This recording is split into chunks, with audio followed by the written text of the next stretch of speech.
This will feature a gritty, reflective narrator, broadcasting through a ravaged world, where climate catastrophe and unexplained mass vanishings have fractured society.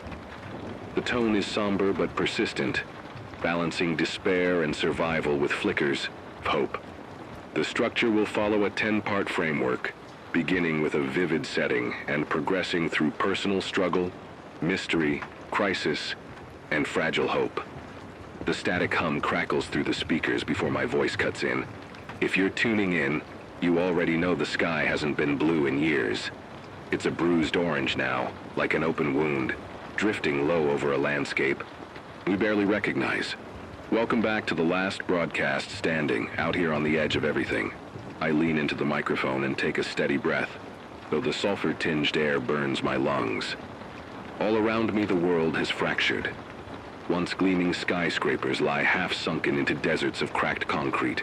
Their windows are empty eyes staring at a horizon swallowed by dust. The seasons collapsed long ago. Summer extended into death. Spring never returned. What rain falls now is acid, eating through metal and flesh alike. Out there, where a river should have flowed, there is only a dry ravine, a hollow echo of better times.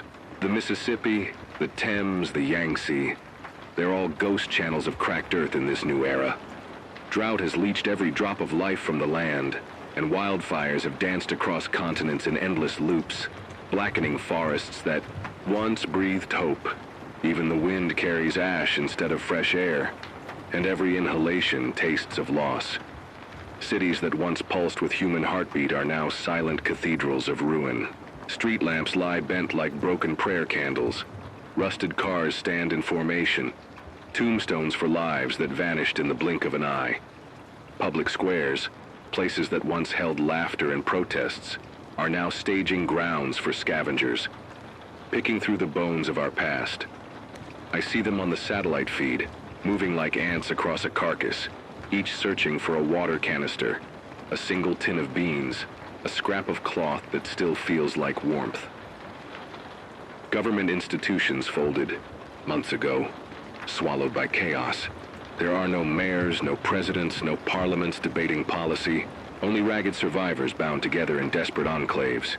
The river wardens who guard the last trickle of water along the Colorado, the Ember Collective who hoard fuel in Rust Belt towns, and the Ghost Syndicate who drift through empty cities, taking what they need by force. None of them trust one another. Trust became the first casualty, right after hope. I broadcast from a fortified radio shack perched atop a smoldering ridge. What was once a hill overlooking a suburban sprawl. Now it's all ash and skeletons of homes. I've jury-rigged solar, panels and a wind turbine from scavenged parts. Enough juice to power this transmitter.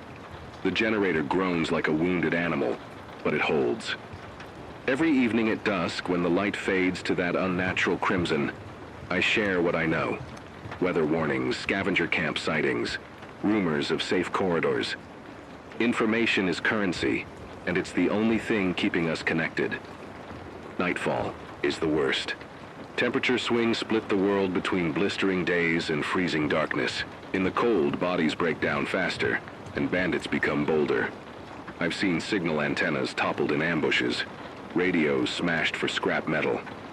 When silence falls, I wonder if tomorrow I'll have this voice, or even this soft bed of scrap wood, pallets I call home. But I keep talking because silence is worse. Silence is surrender. Occasionally I glimpse something green beyond the horizon, a scrub of grass by an abandoned reservoir, a lone sapling clinging to life. My heart thrums. At those sparks, but they're rare. Most of the time it's brown, dust and bone, and the sky. Always that smoky ember glow that reminds me how far we've fallen. Yet here we are, a handful of broadcasts carried on fragile waves across empty towns and barren plains. I don't know how many of you are out there. 24, 200, maybe none. But I speak to keep the line open, to prove that someone, somewhere, still remembers what sunrise felt like. Because if you're listening, that means you're alive. And as long as we breathe, there's a chance we might find that elusive drop of rain, that forgotten well, or even another human face that isn't faded into memory. Tomorrow, I'll describe the map of safe route scavengers have whispered about, a network of broken highways leading to the old national forest, if it even exists. For now, I sign off with what little warmth I can muster. Keep your radios tuned, your eyes peeled for green shoots, and your heart stubbornly beating. The world we knew is gone, but sometimes in the ashes, new roots take hold. And maybe that's where our next story begins. I'm Miles Harrington. If you've been tuning in, you already know the voice. Before all this, I was a radio engineer for a public broadcaster. 9 to 5 shifts, weekend music specials, the comforting hum of equipment in a climate-controlled studio. Now, I'm perched on a ridge of rusted steel beams, surrounded by scrapwood pallets and solar panels, broadcasting to a world that's half gone. I've traded my suit and tie for a threadbare jacket and combat boots patched with canvas. Some days, I still pinch myself, wondering if I ever really left that old life, or if I'm just a ghost clinging to the static. Survival here means 3 things: water, food, and information. Water I collect from dew traps. Tarps stretched at dawn collect moisture before the sun burns it away. I filter it through layers of charcoal and sand scavenged from a collapsed filtration plant. Food comes from whatever I can barter.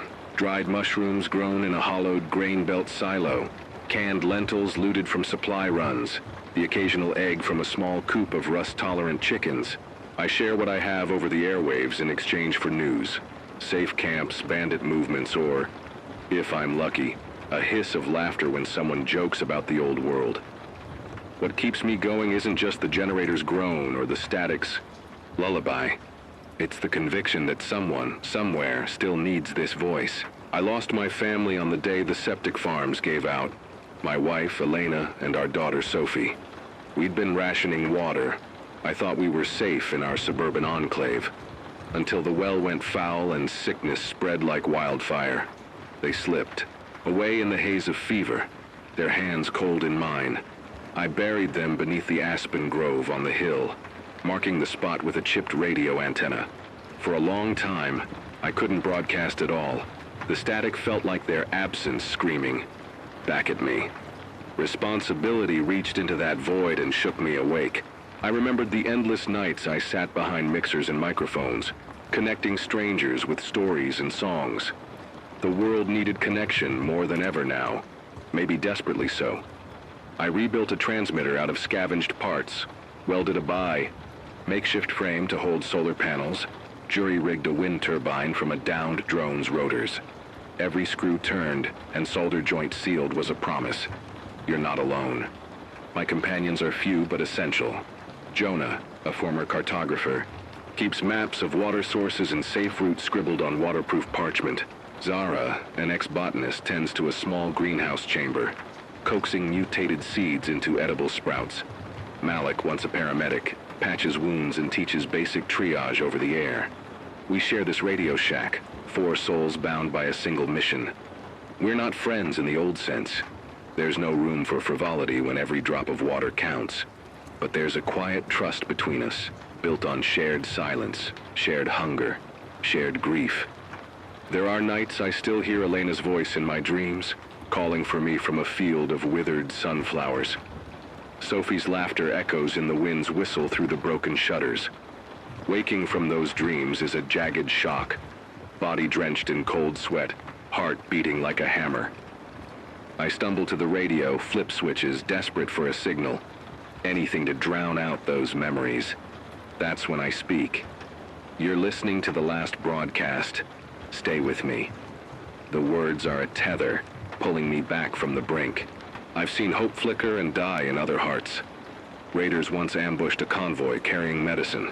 Survivors I'd directed to a safe cache arrived at an empty shell. I took responsibility. My voice, my map, felt like a lie. But then a child's laughter crept through the static one night.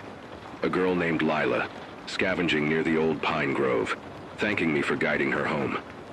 That single moment reminded me why I endure. Because we can still be the lifeline we lost. Each morning I climb the ladder to the roof, check the panels, polish the antenna, and scan the horizon through binoculars. I note new fires on the ridge, columns of smoke marking fresh devastation. My hands are scarred, my eyes rimmed with exhaustion. But I'm still here, and so is this broadcast. I keep a journal, ink on recycled banknotes, recording every day's temperature, every rumor verified or debunked.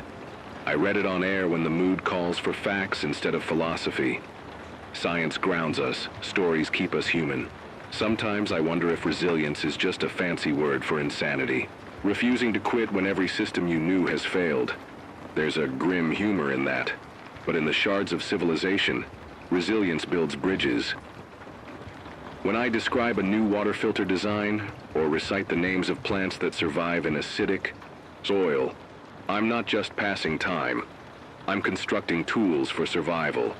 And when I recount tales of people who persisted, farmers who saved seed vaults, engineers who repaired windmills, children who learned to read by candlelight, I'm reminding listeners that survival isn't an individual feat, but a collective endeavor. I'm not a hero. I'm a man who lost everything and chose to speak into the void rather than give in to it. Every broadcast is an act of defiance against silence, against despair, against the idea that we're already dead. I stare into the microphone and see the faces I'll never meet, eyes reflecting the same determination that's kept me alive. For them, for Elena and Sophie, and for whoever comes next, I'll keep talking. Because stories are the last spark of humanity, and as long as someone somewhere hears this voice, there's a chance we'll rebuild. Not the world we had, but something new. A world where the sky might one day clear, where water flows without fear, and where children can laugh again. Until that day, I am Miles Harrington, the voice in the static, and I'm still here. The static crackles sharp as I flip the dial to my emergency frequency. Tonight, the crisis isn't just another dust storm or a thinning water table. It's the relentless escalation of climate collapse itself, slammed into overdrive by a mystery no one can fully explain. The Great Vanishing. The world around us is dying faster than our maps can keep up, and every sunrise brings a new level of desperation. For the last 4 years, the rain stopped altogether.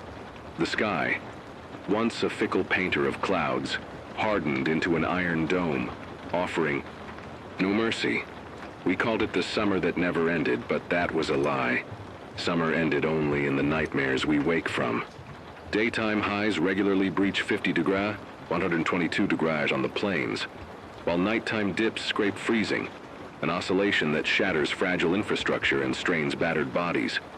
Scientifically, this happened when the jet stream fractured into looping waves, trapping heat over broad swaths of land. The polar vortex shifted north, letting equatorial warmth surge into temperate zones. Sea surface temperatures climbed over 2 degrees above the 20th century average, supercharging evaporation. And yet, paradoxically, the continent sucked that moisture back before it could fall as rain. Rivers like the Amazon and the Colorado have receded into memory, their channels bleached and cracked. Each day, I trace the contours of these dry riverbeds on my hand-drawn maps, noting how the soil's moisture content has plummeted to below 5%, a level at which nothing green can survive. Even our hardy, genetically modified sorghum fields have failed. The only moisture now comes from morning dew and the occasional hailstorm.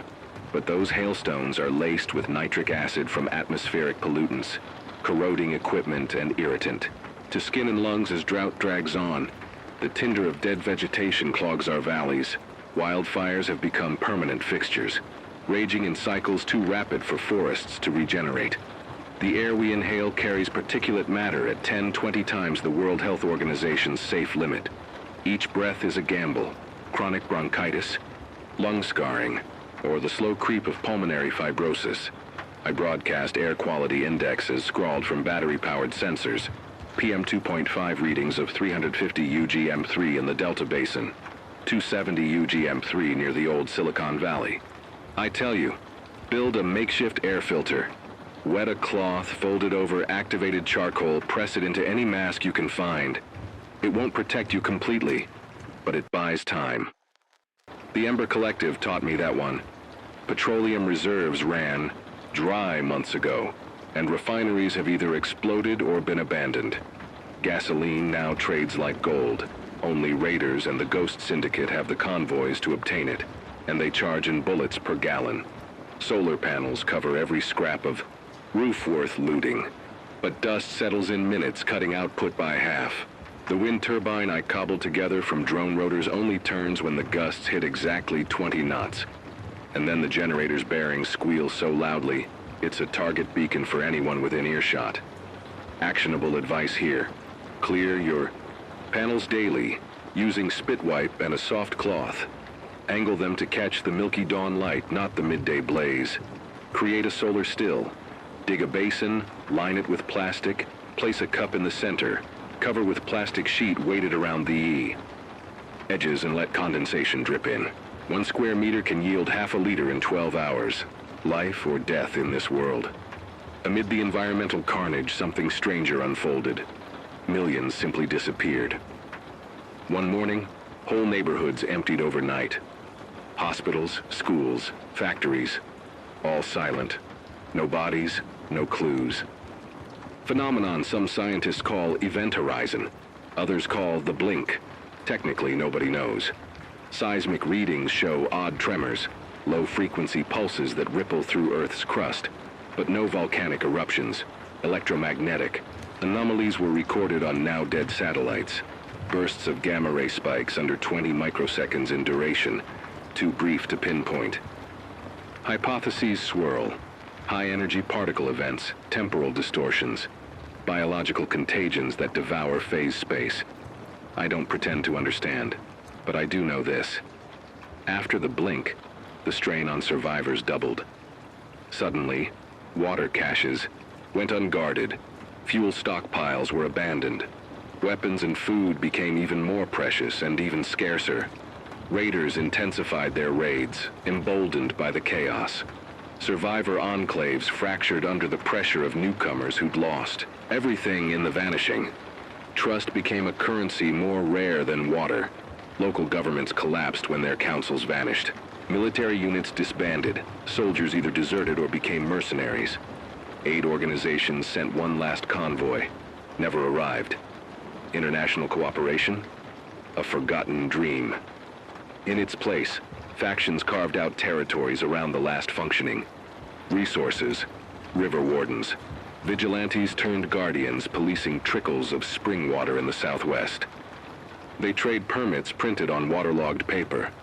Ember Collective, fuel hoarders who rig oil barrels with pressure-sensitive traps. Getting caught near their caches usually ends badly. Ghost Syndicate, mobile marauders ambushing long distance. Travelers. They wear scavenged gas masks spattered in ash.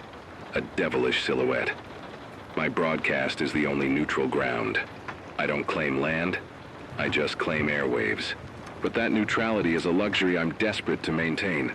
Our dew traps yield 5 liters per tarp per night, just enough to ration half a liter per person. No showers since 23. I bathe in the desert wind. We rely on Zara's microgreen chamber, lentils, spinach-like shoots, mushrooms. 10 square meters under grow lights produce 300 grams a day. Barely enough calories to keep malnutrition at bay. Malik salvages antibiotics from abandoned clinics. Stock runs out in weeks. We treat infections with honey and charcoal poultices when pills are gone. The radio shack has walls of corrugated steel and plywood. Nights so cold the nails freeze solid. Days so hot the metal burns your skin through gloves. I often explain the mechanics on air. Atmospheric carbon dioxide reached 500 ppm 2 years ago, far past the tipping point.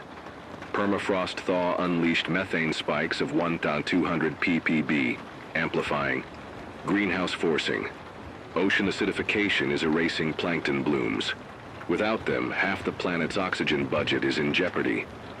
Combine that with the unprecedented energy pulses we picked up before the vanishing, and you have a perfect storm of climatic and geophysical upheaval.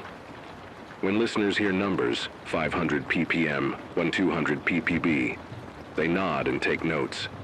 Knowledge doesn't water your crops, but it calibrates your expectations. Beyond dew traps, drill shallow wells in dry creek beds where alluvial deposits hold moisture. Use a simple hand auger. Line the hole with charcoal to filter contaminants. Build a no-tilt raised bed lined with salvaged plastics. Mix topsoil from collapsed gardens with biochar made from charred wood scraps. It retains moisture and nutrients. Create multi-layer filters. Cloth, sand, charcoal, cloth. Rotate them daily. If you have a broken fan, duct tape a filter to its intake for a basic scrubber. Charge batteries only after dusk to avoid heat loss. Use low wattage LED strips for night watch. Never leave lights on. If you detect gamma spikes, retreat to low ground. Higher altitudes record more intense pulses. Keep a makeshift Geiger counter.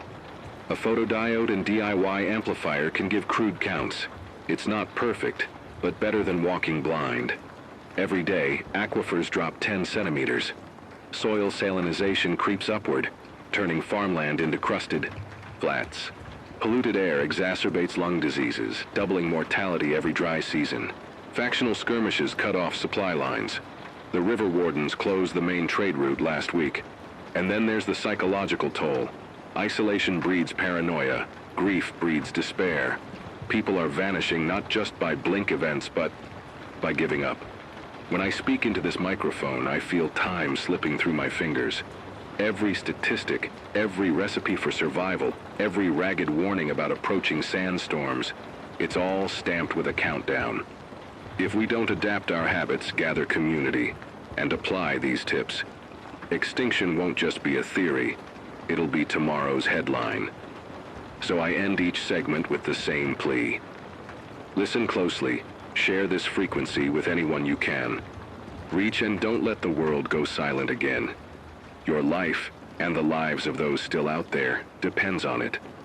This is the crucible we inhabit, a planet unraveling beneath our feet, compounded by an enigma that steals whole swaths of humanity overnight.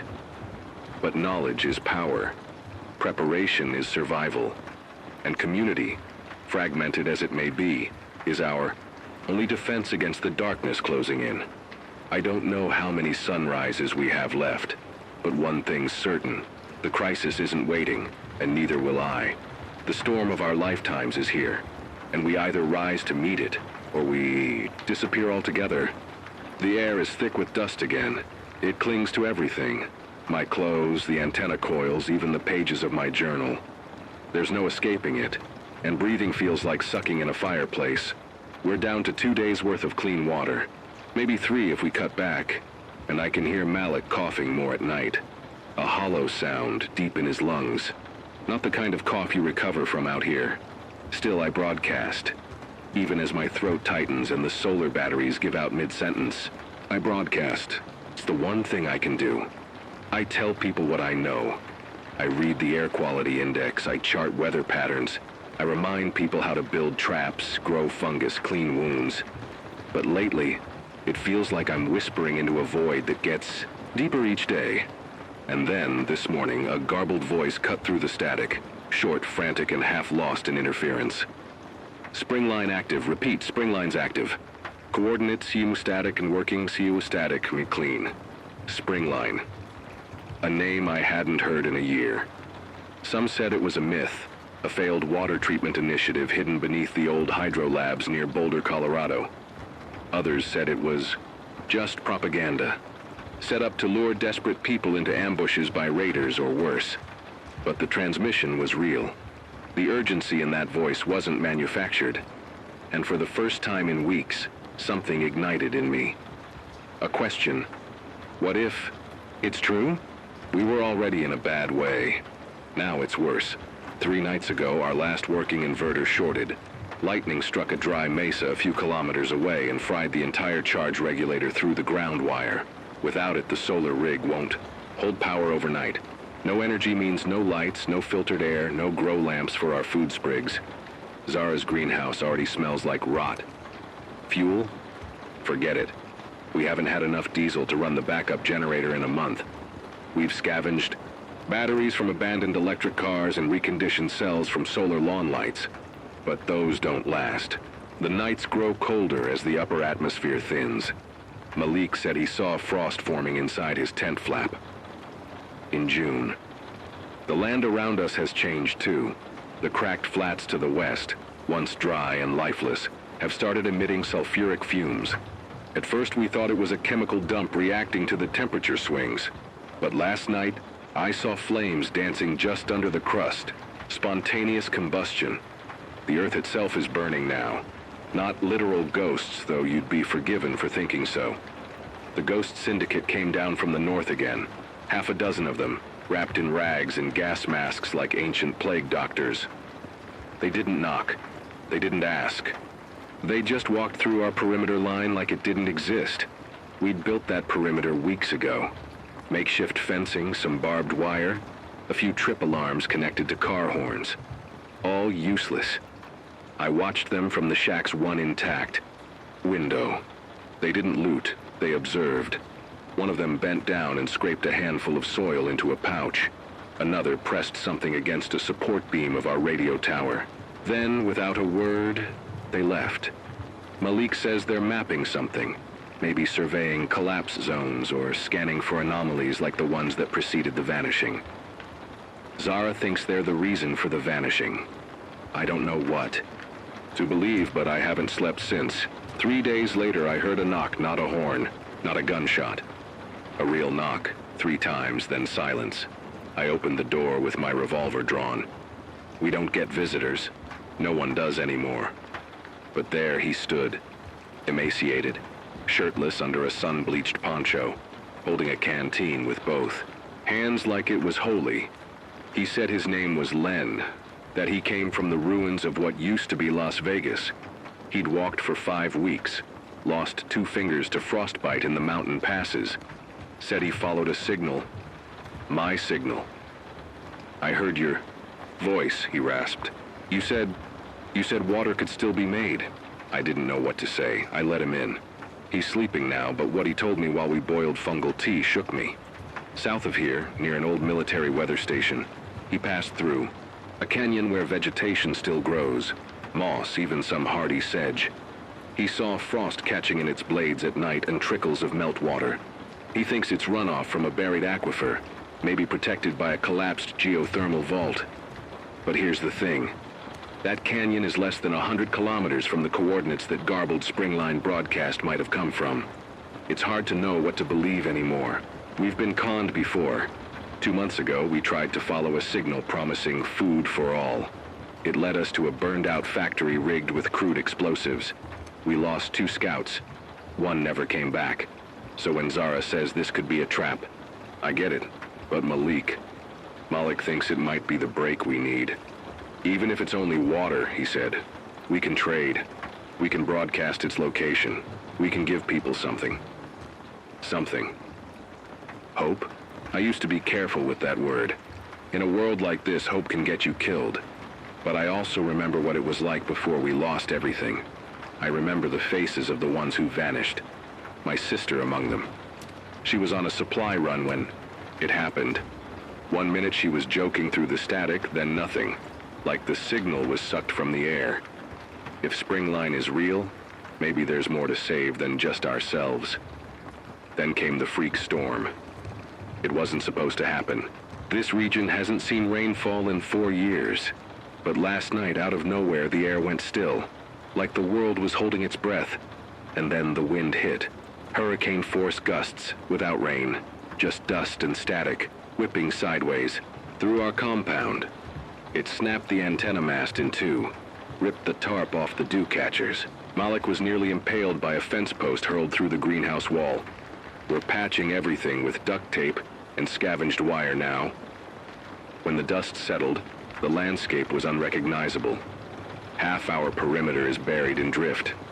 2 of our solar panels are gone, ripped out at the roots, and the greenhouse gone, just gone.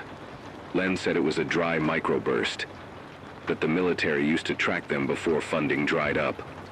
A localized weather bomb, born from temperature extremes, and superheated layers clashing. They're happening more often now. We're living in a kiln, he said. Every gust bakes the surface more, every storm digs deeper. So now we face a choice. Stay here, starve slowly, choke on air that grows more acidic each week. Pray the raiders don't return, or leave. Head for the Springline coordinates. Follow the stranger who may be lying. Brave the Ghost Syndicate, the dead lands, and what remains of human cruelty. We argued all night. Zara says it's suicide. We're safe here. We have knowledge, we have the broadcast. But I countered. What's the point of sharing tips on survival if there's nothing left to survive for? Eventually, Malik leaned forward and looked me in the eye. Hope's a fragile thing, he said. But it's heavier when you carry it alone. So this is my last broadcast from this station. If you're hearing this, it means we've left. We're taking what's left of our gear, what seeds we have, and the maps. We're going to find Springline, or at least prove if it's real. If you're nearby, head east toward the ancient ridge they used to call Dead Man's Spine. Follow the buried hydro lines. Some still hum if you listen close. And if you don't hear from us again, then let this message be a flare in the dark. A marker for others. Proof that even as the world burns, someone still moved toward the rumor of water. Someone still believed. Someone still hoped. We found it on the 8th day. The land had changed beneath our feet. What was once fractured salt pan now dipped into narrow canyons, the wind funneling through them like whispers from the dead. We were low on everything. Water, energy, time. Malik's limp had worsened. Zara hadn't spoken since we buried the last of the med kits beneath a crumbling monument that once read, "Welcome to New Glenridge." But there, nestled in the shadow of a collapsed hydro research station, we saw it. Not a mirage. Not a rumor. Water. Real. Moving, unfiltered water. It oozed from a fissure in the rock, trickling into a pool no bigger than a kiddie tub. But it shimmered. Clear. Glinting with real light. Not just dust haze. I dropped to my knees, hand trembling as I dipped my canteen, and took a sip. For a moment I expected to taste metal or rot, to gag and spit. But no, it was cold. Clean. Alive. We didn't speak. We just sat there, every one of us knowing this might be the last good thing we ever saw. Springline was real. Not just the water, the facility, hidden beneath layers of camouflage netting and regolith built into the rock face like a wartime bunker. The entrance was almost invisible until Len tripped over a buried cable. We followed it, brushing away sand and shale, until we uncovered a hatch sealed tight with a biometric panel long since dead. Zara worked on it, fingers shaking from hunger and exhaustion. Malik kept watch, revolver across his lap. I hovered between them, unsure what to feel. Fear? Hope? Was this the end of the road, or the beginning of something else? With a quiet hiss, the hatch cracked open. The air inside was stale, metallic, but breathable. Emergency lights flickered to life down a narrow corridor. We descended cautiously, every footstep echoing louder than we liked. And there, beneath the earth, preserved in sterile silence, we found the bones of a dream. Rows of filtration tanks, a solar-powered pump array, shelves of preserved seeds, working terminals, a climate-resilient water purification system, complete with geothermally regulated hydroponics. It had all been here, waiting, abandoned, forgotten. It wasn't until hours later, after we'd drunk our fill and inventoried supplies, that the truth hit me. This place wasn't empty because it failed. It was empty because the people who ran it had vanished, just like everyone else. They'd recorded logs, time-stamped only days before the first mass disappearances began. I watched one of them, a young engineer, sunburnt and smiling. We're close. The second borehole is stable. Water tables deeper than projected, but cleaner.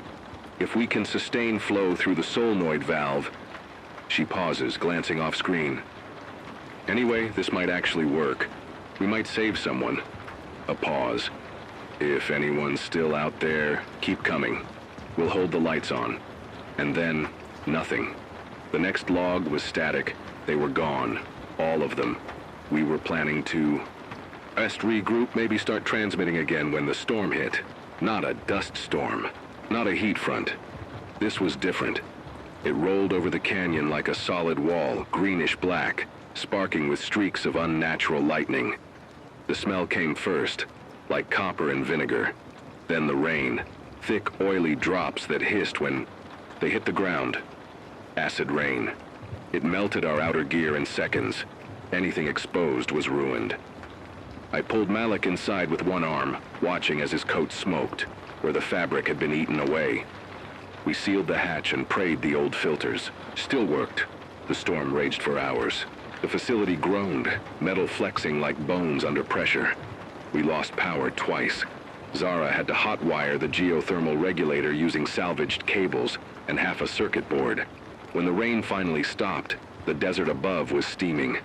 Nothing moved, not even the wind.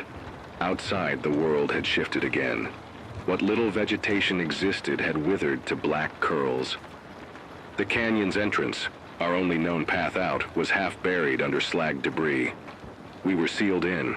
The facility has limited food, dehydrated stock and nutrient paste. Enough for 3 people to last 3 weeks, maybe 4. But now that we've activated the pumps, they're pulling too much power. If we don't reduce consumption, the solar reserves won't make it through the next night. We're forced to choose. Run the purifiers, or run the lights and life support. Zara argues for shutting the water system back down. We can conserve the water we already collected, focus on staying alive. But I can't bring myself to do it. Not after what we found. Not after what we lost to get here. If we power down Springline now, the system might freeze. The valves will lock. The borehole could collapse from lack of pressure, sealing the aquifer for good. Hope dies in hesitation. Malik stares at the ceiling, murmuring something about balance, about cost. There's always a cost, he says. This place can't be free. Nothing is anymore. And I realize he's right. Someone has to stay awake. The geothermal regulator needs manual calibration every 6 hours. The coolant vents must be cleared, or the hydroponics chamber will overheat. If the pump pressure spikes, the water floods the seed vault. It needs a caretaker, and maybe it needs a voice. So here I am again, beneath the earth, mic taped to my collar, battery humming beside me. Malik and Zara are prepping the sleeper pod. It's a timed freeze, stasis for long-haul survival. If I can keep the system alive, in 6 months they might emerge to a world with water, with food, with something left to rebuild. And me? I won't be there. I'll be here. Talking, maintaining, alone, but not silent. This is Station Springline. If you're hearing this, then the storm has passed. The water is real, coordinates embedded in signal. We made it. Some of us anyway. And I'll be here, every hour, until I can't. The rain will fall again. The dust will rise. Raiders may come, or worse. But today, in this place, there is water. There is light. There is a heartbeat under the skin of a dying planet. This is my turning point. And if you're out there, moving through the wasteland, wondering if the stories were true, they were. We are still here. The storm passed, not in a single breath, not all at once, but over long, grueling hours. The acid rain left its mark on everything it touched. Where once we could see silhouettes of distant ridges and petrified trees beyond the canyon, now there's only a shimmering haze, as though the very air has been warped and wounded. I haven't stepped outside in over a week. The hatch remains sealed, thick with corrosion. The outer cameras are burned out, eaten through by the chemical torrent. I patched what I could from the interior systems, pushed the emergency solar bypass to give life support and the hydroponics enough energy to survive. But the cost is clear. The battery reserve is dropping faster than it can recharge. We're living on borrowed time. Zara and Malik entered cryosleep 4 days ago. The pods blink steady green from the corner of the main hall, cocooned in frost and silence. I check the readouts hourly. It's become a ritual now, part of the loop that keeps me sane. Breathe, monitor, transmit, eat, hydrate, maintain pressure, repeat. My decision to keep Springline systems active may have saved the aquifer, but it isolated me completely The external antenna burned out during the storm. The signal range is limited now, barely stretching beyond the nearby ridge. My voice, once meant for the world, now barely reaches a few broken miles. I keep broadcasting anyway. Every morning at 800 and again at dusk. If you're there, we have water, we have seeds. The system is live, Springline endures. No one has answered, yet. I tell myself it's because they're far, or scared. Or maybe they think the voice in the dust is just another ghost story. One of the hundreds that get whispered across dying radios and scorched desert trails. But I believe they'll come. Eventually, someone will. Something in me broke during that storm. Not violently. Not like a snapped bone or a sudden scream. More like a quiet unraveling. A loosening of the person I used to be. I used to think survival was about grit. Pushing forward, rationing, planning, enduring pain. But it's not. Not really. It's about choosing to still care when there's no guarantee anyone will ever. Thank you for it. It's about choosing not to shut down, even when every part of you wants to. I've spent too long watching the world die. Watching people fade into myths. Towns becoming ash. Institutions collapse under the weight of their own hubris. Even Springline wasn't immune. Its creators vanished just like the rest, leaving behind schematics and hope and silence. But I stayed. And maybe that's all that matters now. Not saving the whole world. Just leaving one place. One stubborn, humming half-broken place. Alive long enough for someone else to find it. Through the narrow viewport in the supply bay, I can just make out the canyon wall. It used to be redstone and shale. Now it's blackened and pockmarked, scarred by chemical burns and heat fractures. Whatever plants had managed to cling to life up top, they're gone. No moss, no grasses, no resilient lichens. Just scorched nothing. The temperature readings, outside spike erratically during the day, peaking at 62 degrees, 143 degrees, before dropping into sub-zero at night. The atmosphere's rhythm is broken. The sky doesn't know what to do anymore. I'd hoped secretly that the rains might leave behind some renewal, that maybe the storm would pass and the land would breathe again. It hasn't. But Springline breathes. That has to be enough. Sometimes I forget what day it is. The clock on the main console still runs, but my mind floats in loops, repeating chores, checking monitors, eating the same rehydrated nutrient cake, drinking the same filtered water. Every third day I allow myself an orange from the hydroponic bay. It's small, bitter, barely ripe, but it's real. I savor it slowly, each bite a kind of rebellion. A reminder that life, however quiet, still pulses here. There's a notebook beside the transmitter. I started writing in it 2 weeks ago, not logs or schedules, just thoughts. I write about the people I've lost. My sister, my mentor at the university, my neighbor's kid who loved fireflies. I write about the sound of ocean waves, something I haven't heard in over a decade. About fresh grass and hot coffee and the feeling of rain that doesn't eat. Through your skin. And I write letters to the future, to the ones I hope will come. If you find this, please remember. We tried, we fought, we believed there was something left to save. Don't let Springline become just another ruin. Last night, something happened. I was adjusting the moisture regulators when I heard it.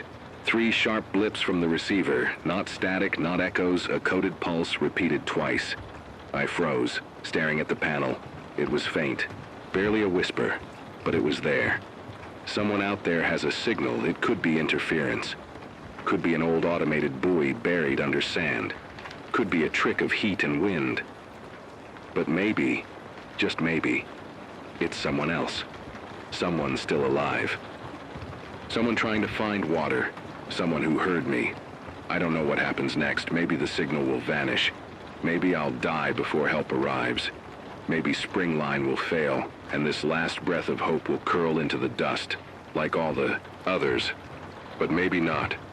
Maybe Malik and Zara will wake in 3 months and walk out into a world not fully healed, but beginning to remember how to live. Maybe the soil will take root again. Maybe the aquifer will hold. Maybe more voices will rise, in the silence. Maybe this place, this stubborn miracle carved into rock and time, will become more than a bunker, more than a tomb. Maybe it will become a beginning. I sit in the dim light of the generator room now, knees drawn to my chest, Mike humming softly beside me. The air smells like ozone and damp copper. The hum of the water pumps is rhythmic, comforting, like a heartbeat. I used to be afraid of silence, now I know it differently. It's not emptiness, it's waiting, it's space, it's possibility. So if you're listening, if you're alive, if you're anywhere out there in the ruins of the old world, keep moving.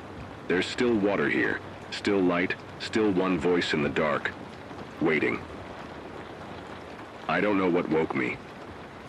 The silence had returned, clean and absolute. No ticking from the vents, no soft drip from the condensation pipes.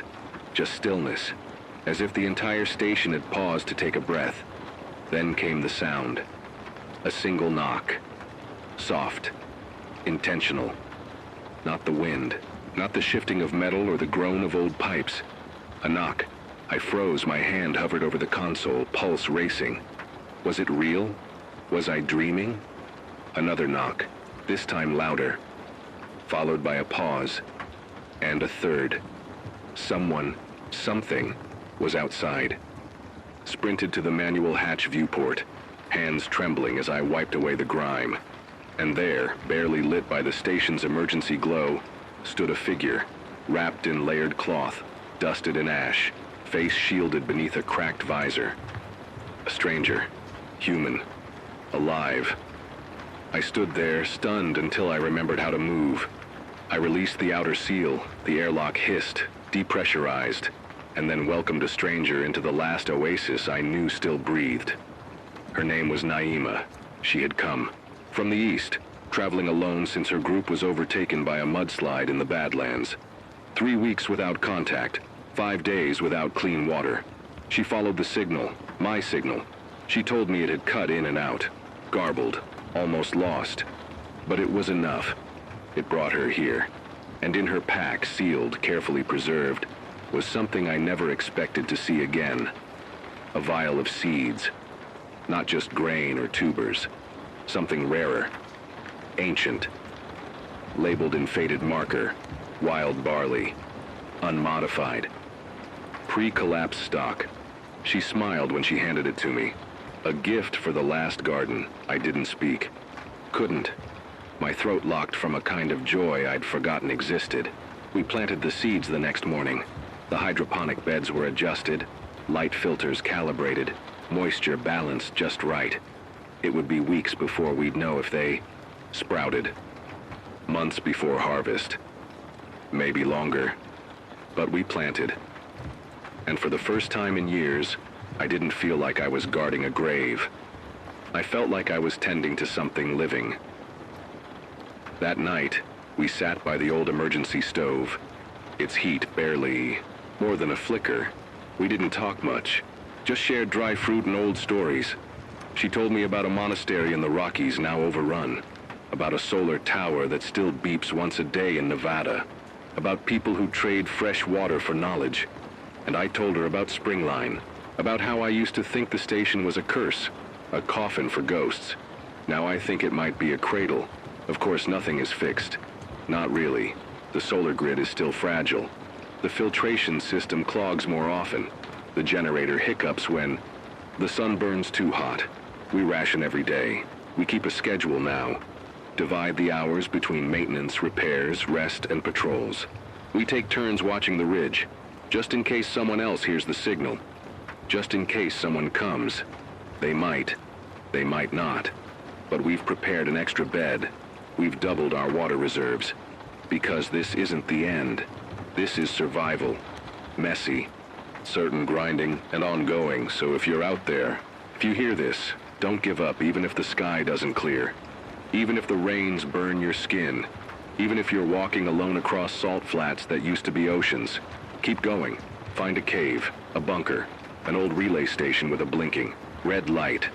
Find people who still remember kindness, who still grow things, who believe that tomorrow matters even when it looks like a lie. Because hope doesn't need to be loud, doesn't need banners or speeches or miracles. Sometimes it's just a knock on a steel door. Sometimes it's seeds in a cracked vial. Sometimes it's a voice on the radio. And sometimes, maybe most times, it's you. Choosing to wake up. Choosing to try again. I'm signing off now just for the night, but I'll be back on at dawn. Same frequency, same message. We're here, we're alive, and there's room for more. This is Springline Station. This is Hope.End transmission.